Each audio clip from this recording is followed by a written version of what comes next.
Hello and welcome to this mid-morning, late morning taste challenge. I have two 40% alcohol VS brandies. This is 1889 Royal VS brandy with natural flavors and caramel color. Very smooth, yeah, or very standard. It's got the BR crest, or I'm sorry, RB Royal Brandy. Now I was doing research on this brand, and it looks like it really did come out in 1889. And well, let's say it was out in 1889. It might have been a lot different product, but I forgot to clean this part off. Hold on a second. But yeah, it is an old brand. I actually.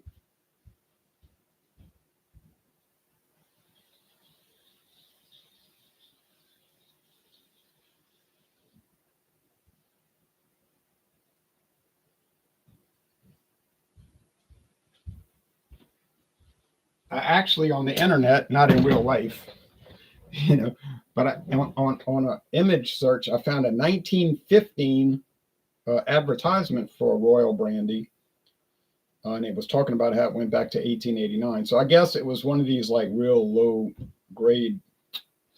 I shouldn't say it like that. Low profile products that got tossed around to different companies. Probably went into non-existence during Prohibition, but then maybe the trademark was abandoned or whatever, and it got picked up by now currently Heaven Hill. So currently it's a Heaven Hill product. And Burley Sullivan says, "You, hey Burley, cheers back to you." Now this is a big glass bottle. It's a real handle. It has a handle on the back. It's not plastic, glass. It's very heavy. Gladzilla says hello, and I'm saying hello to you. Hand signal, hello. I bought this at actually, where did I buy this? I think at Total Wine and More, and I think it was like about $30. It is a big bottle. It was, well, whatever the price, it was cheaper per ounce to buy the big bottle, and I figured, what the heck. I do find that they add too much flavoring to it personally, but here is the competitor, Branson Phantom. I definitely know this was introduced in 2019. It's aged 2 to 3 years, so it's different brand, different cognacs blended in of various ages. They said even somewhere about 4 years, but they don't make that claim. They say 2 to 3. It's got a black coating on it. It's like a black wrapping. It looks like a black glass bottle. It's actually black wrapping, which I could peel off if I had wanted to. It's got a foil cap cover. It is cognac from Raymond Ragnaud of France, a well-known cognac producer. And they do a lot of private label. They'll do stuff for other companies. Like I was just looking at somebody's beer website. Who was that? And they were saying, we're doing a lot of contract brewing. If you're interested in it, contact these just, and they gave like an email or a phone number. I'm trying to think who that was. They said they're starting to do a lot of contract brewing. I think it was Firestone Walker. But it doesn't matter. They had a lot of excess capacity. In other words, they weren't producing enough of their own brands, so they had a lot of time that they could produce a brand for you. Anheuser-Busch does that for other companies. Miller, meaning Molson and Coors, do that for other companies. So I guess everybody's doing it now, since the beer sales have slowed down so much over the last 5 years. So, they can make it for you. And liquor companies do that. They produce their own brands, and then they do overflow for other companies. Heaven Hill does it. Sazerac does it. Buffalo Trace, Brown-Forman. They all do it. Okay. And if I did make a mistake and there's one of them that doesn't, let me know. But I think they all do it. These are both copper.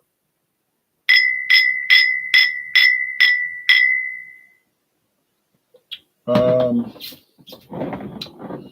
we'll look at the websites now.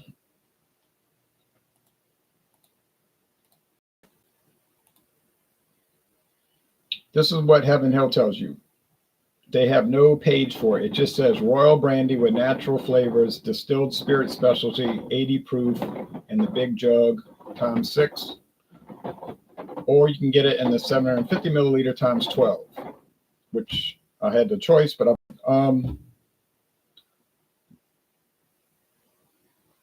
Aristocrat distilled spirit specialty.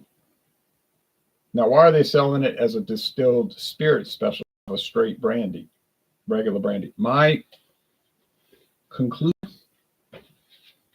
is that they're probably adding flavoring to the allowed amount. In other words, they're going above the allowed flavoring amount, which would make it illegal. But there is a catch-all category called distilled spirit specialty, any liquor that doesn't fit any other category. So that's the way. That's their end around. This Branson Cognac VS Phantom, 5th generation family-run producer Raymond Ragnaud, who has their own website, by the way. If you want to look at a very interesting website, check it out. But we're starting to see these products around here in Louisiana. All of these, well, 3 of the 4: the Grand Champagne, the Royal, the Phantom. I have not the XO Grand Champagne, but I might have overlooked it, honestly. But so these are starting to show up, even though it's been on the market 6 years. For whatever reason, they didn't make it to Louisiana until late last year, to my recollection, to my observations. Now let's see what TTV's saying about brandy. Just to straighten that up real fast. Well, we know that the Royal brandy is not a true brandy because it says on their website, their own words, it's a distilled spirit specialty. But it's going to be in the brandy section. Coloring, flavoring, and blending materials. Okay.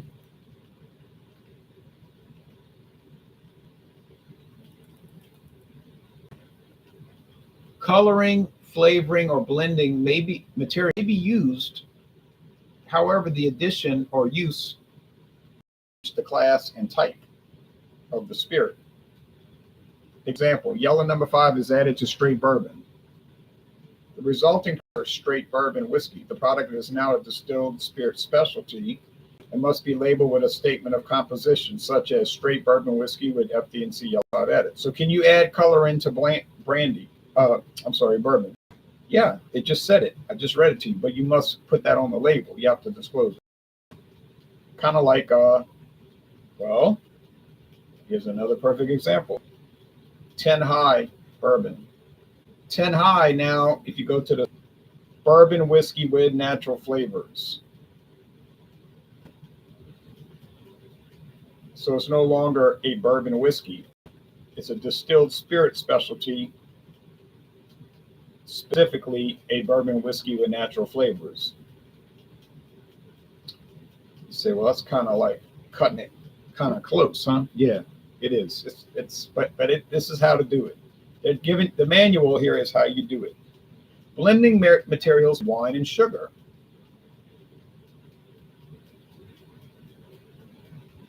By definition, a liqueur or a cordial must flavoring. So that's not what they're talking about here, because a liqueur by its nature must be a flavored beverage. It's its own class. Here's another example. Traditionally, to ensure consistency and smoothness, caramel color and blending sherry, notice this, blending sherry are added to blended whiskey. Consequently, provided the total addition does not exceed 2.5% of the blended whiskey, these coloring and blending materials are considered harmless.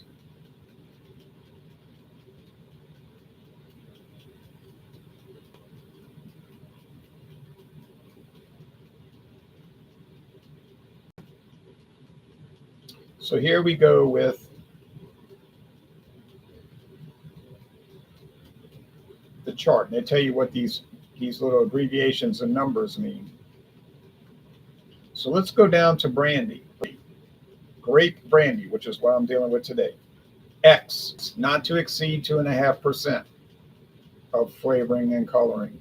Label disclosure required. No, no, no, no. Now let's look at distilled spirit specialty. Can you exceed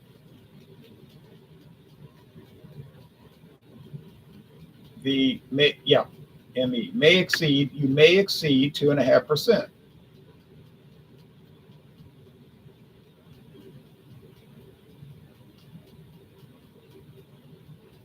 Coloring, flavoring allowed.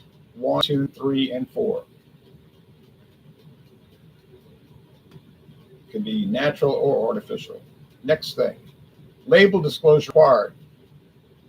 Coloring materials, yes. Materials, yes. And asterisk, the use or addition of sugar does not require label disclosure. So,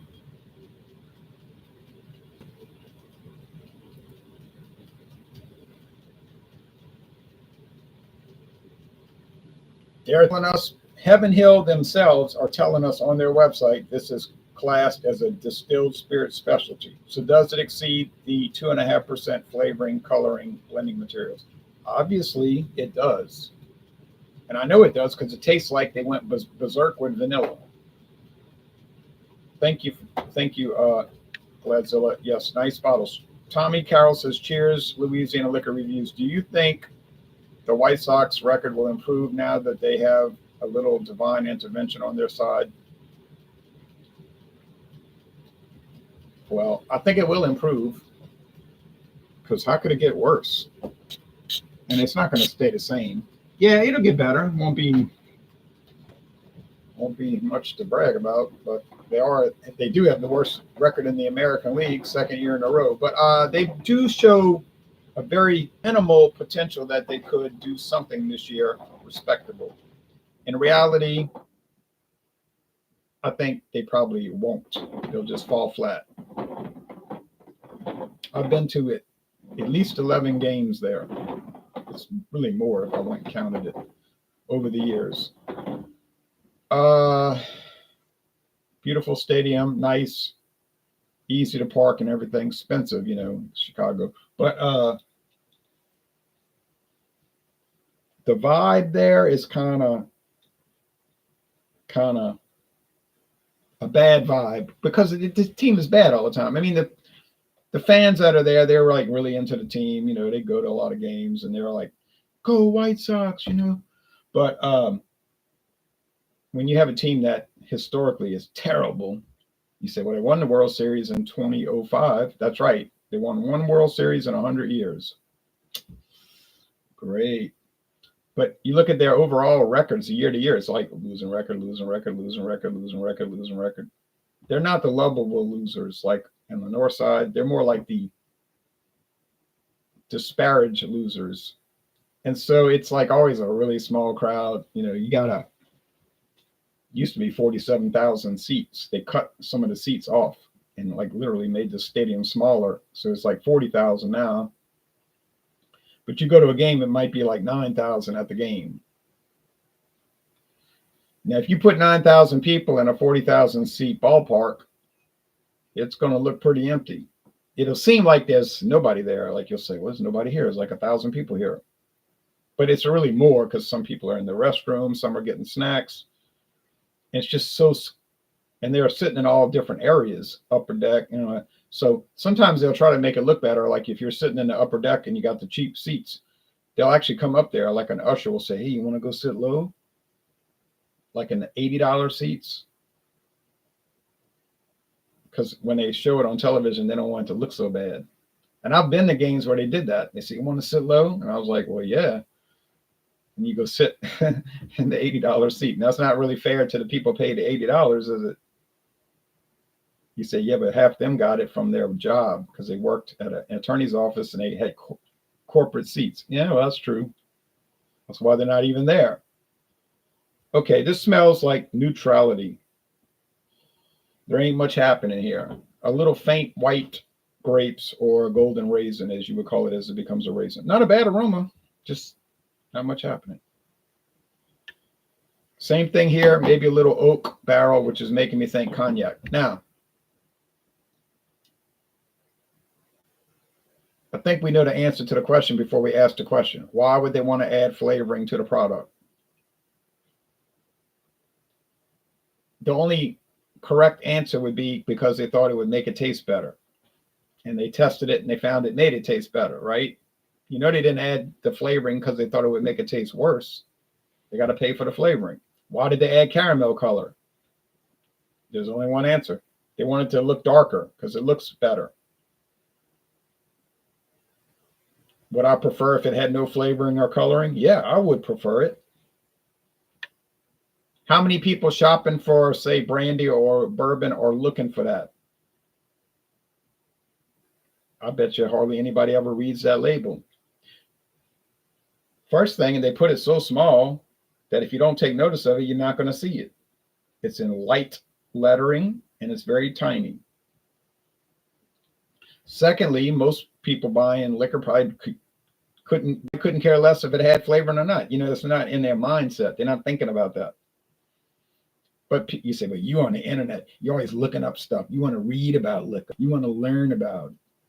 It's like a hobby to you. Yeah, people like me, yeah, we're going to be looking for that. The average consumer ain't going to look for that. Ain't going to care. That's why 10 High is so popular at Walmart. I go to Walmart, I got 10 High falling off the shelf. They got so much of it. Says it right there. Bourbon with natural flavors. It might say caramel color too. I can't remember. It don't matter. People buying it left and right in a beautiful plastic bottle. Ha ha.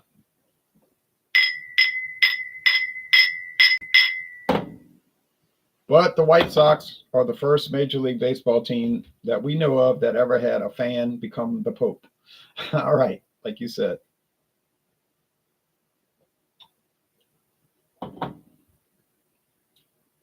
Oh, wow. This is really sugary. It has heavy vanilla. I don't think sugar is a bad flavor, and I don't think vanilla is a bad flavor. I don't think they should have gone so heavy-handed on it, however. I think they went far too far with it. Now, if they'd have kept it under 2.5%, they could have still called it brandy, just brandy. But they went buck wild with it, so now they have to list it as a distilled spirit specialty. But like I said, ain't no consumer's going to care. And it doesn't say that anywhere on the bottle. Nowhere on the bottle does it say distilled spirit specialty. It'll say it on the cases. I've seen them deliver liquor to a grocery store and other liquor outlets, the big cardboard box, and it'll say on the side, Kentucky DSS. Or, you know, it's bottled in Kentucky, say DSS. And I told people at work, I say, hey, you know what that means? No, of course they don't know what it means. I said it means distilled spirit specialty. And I got no response from anybody because no one cares about all that stuff. They're like, blank stare, you know, we don't care about that. It means nothing to most people. And like a lot of people, well, now a lot of people today are shocked that MD 2020 means Mogan David. But I can remember that back in 8th grade. I can remember 44 years ago, kids saying, you know, that stands for Mogan David. And I can just remember, I wasn't going to drink it at 13 years old, but I just remember thinking to myself at that time, that sounds about right. I just thought it was like some variant that they made. I mean, literally, I didn't think much of it. I thought, okay, they make Mogan David, and there's a variant, you know, a different, like an alternative lineup called Mogan David 2020. I thought, okay, I didn't know what 2020 meant, but that sounded perfectly sensible to me, and it always did, and that's the truth to it. Now, is this cognac better? Yeah, like way better. You know, like this is a challenge that ain't very challenging. Let's look at the website for Total Wine & More. I'm just curious what they said. I I think I bought it at Total Wine and More. I can't really remember where I bought it, but I think it was Total Wine and More.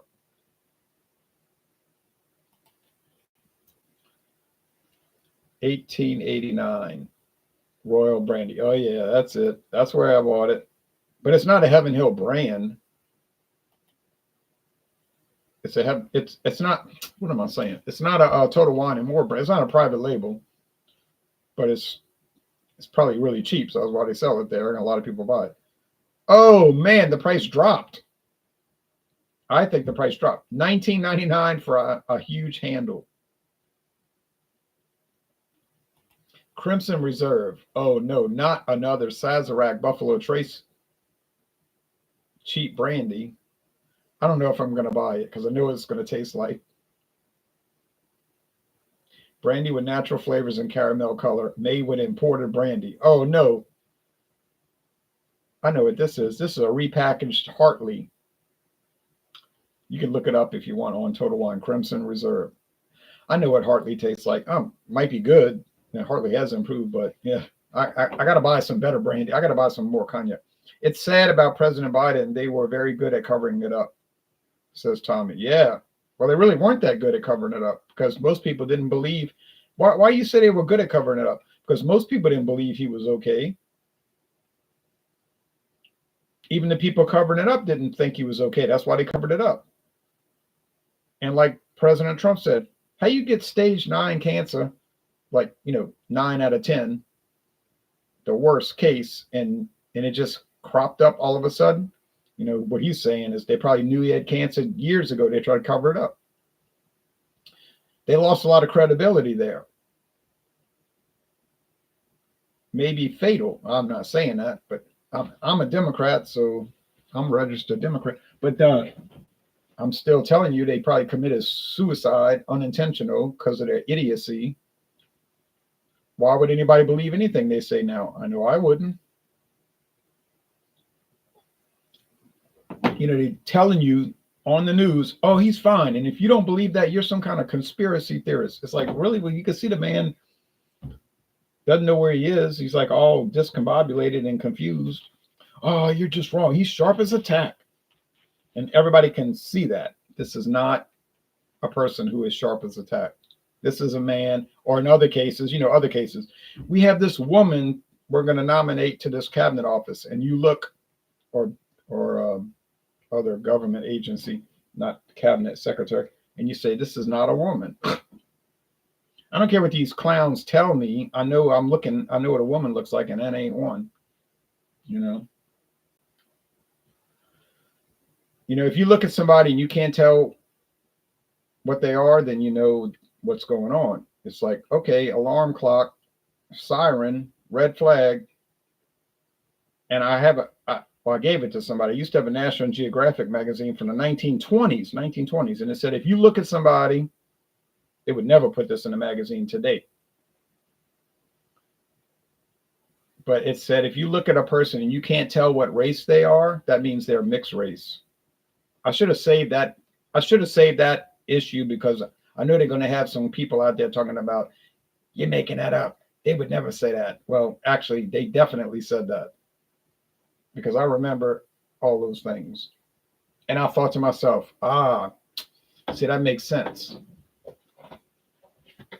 It's the only thing that does make sense. Like you look at somebody, you say, oh, there's a black man.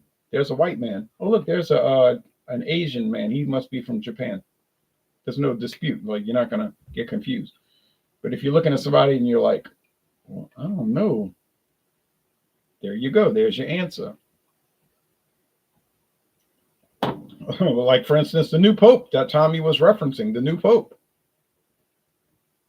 If you look at him carefully and you study his features, you might say, well, is he a white man or does he seem like he might? Yeah. And the answer is, yeah, you're right. You're on the right track. That's why you're saying that, because that is the case. That's not a moral judgment. That's an examination of physical features, which is not a moral judgment. And if a person did think that was a moral judgment, then that person would obviously have a child's mentality. Okay, now let's look at these products.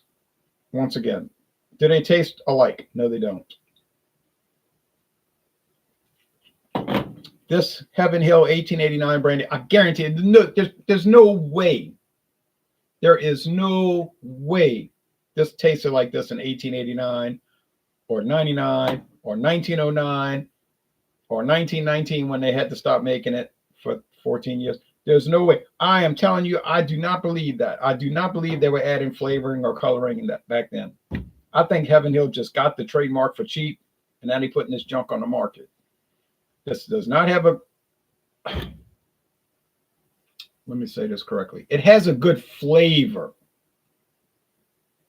It does not have a proper flavor. Okay? Brandy should not taste like vanilla sugar water, which is all right, I guess, if I'm making a snow cone, or we call it a snowball in Louisiana. But I mean, give me a break, man. I got all this left to drink. Look at that. It's going to take me a lifetime to get rid of that phony baloney stuff.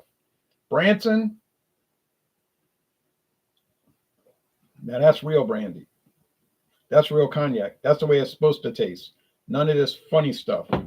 So is it worth the extra money? You better believe it's worth the extra money. Now you're going to pay $39.99 or more. Now I got it for $11.99, but you know, I live in Louisiana where we have the craziest low prices in the world. But normally you're going to pay $40 for this or more, most likely not less. Is it worth the $40? Definitely. It's a solid, good, well-made cognac. And it has won awards. 1889. Come on, Heaven Hill. Don't go around buying all these dead or nearly dead brands, and you know you got it cheap, and you keep jacking it up with flavoring and selling it so the bums will drink it. Now, I know it's a bad joke, because people that go to Total Wine and buy this are not bums. But you say, but they might be cheap. Yeah, they don't want to pay a lot. Okay, but that's cool. But no. I think Buffalo Trace / Sazerac does a lot better job with flavor and stuff. I just think they do. They do. They got a lot more control over it. So you could buy a brandy with natural flavors and caramel color from Sazerac, Buffalo Trace. It's going to taste way better than this candy cane. Well, not candy cane because it doesn't have peppermint, but you know, this candy thing. This is like a bottle of 40% alcohol sugar water candy. I'm going to visit Prague in July, says Herbie. Prague, that'll be interesting, in Central Europe. Okay, so anyway, epic failure for 1889, but what the heck? It always loses. It's an easy challenge, never wins. And clearly a win for Branson, because it's like way better. I didn't even need to look at the label, but I did just to do it. Okay, so what's going to happen next? I've got Grand Legacy. Well, Grand Legacy is another flavored one, but it is coming from Buffalo Trace / Sazerac, Glenmore, you know, those guys, Sazerac Company. So it's going to be a more challenging product because it's not jacked up with a bunch of sugar and vanilla. It's just enhanced with it, if we could say that. They didn't go crazy with it. And then I have one from Scobeyville, New Jersey, where it's bottled. I don't know who makes it. No one will never find out. But it's from Laird and Company, Bankers Club brandy. Good product, well-made product. Might have flavoring, but it's a minimal amount. It's a solid brandy, which I would think would very strongly compete with Branson. Don't see it winning. But after this series, I don't know. I don't have a lot of confidence. But yeah, so anyway, clearly, I would never recommend 1889 unless you have a perverse sense of curiosity like I do. Like I bought it just because I'm thinking, what is this? You know, like if you tell me something's really bad, I'm gonna buy it because I want to see how bad it could really be, and then I'll try it and be like, oh, it really is horrible. But that kind of thing. But to really recommend it, never. Branson, strong recommendation. Definitely buy it. And I would say if this is the base model and it's that good, the VSOPs, there's two different VSOPs, and the XO must be fabulous. Yeah, tour. You got a lot of breweries you can tour in the Czech Republic. I mean, you could just do brewery tours and take up the whole trip, honestly. All right, so thanks everybody for watching this. Too bad for 1889, but I didn't produce it and I can't answer for it. Y'all have a good day. Bye-bye.